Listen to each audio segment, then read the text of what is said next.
आता पाहूया मुंबई आणि पुण्यातल्या टॉप 9 बातम्या। मुंबईच्या तापमानात वाढ होण्याची शक्यता। पुढील 2 दिवस पहाटे गारवा जाणवेल तर दुपारी उष्ण हवामान राहील, हवामान विभागाचा अंदाज। कोस्टल रोड आजपासून मुंबईकरांच्या सेवेत। कोस्टल रोडवरून दिमाखात धावल्या क्लासिक विंटेज कार, तर मुंबईकरांचा डबल डेकरमधून प्रवास। वरळी ते marine drive धावल्या AC buses.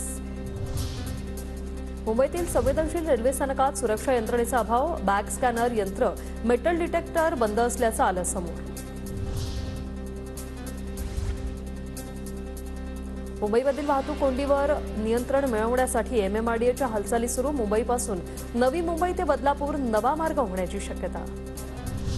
Mumbai महापालिकेकडून मॅनहोलवर संरक्षक झाकण बसवण्याच्या कामांना विलंब। पावसाळ्याआधी मॅनहोलच्या कामांना गती देण्याची गरज। नगरसेवक नसल्याने पिंपरी चिंचवड पालिकेच्या 5 कोटी रुपयांची बचत। पालिकेत सुरू असलेल्या प्रशासकीय राजवटीमुळे एकूण 133 नगरसेवकांच्या मानधनाच्या खर्चात मोठी बचत। पिंपरी चिंचवडमधील पवना धरणात केवळ 50% पाणीसाठा शिल्लक। पाणी टंचाईची समस्या निर्माण होण्याची शक्यता।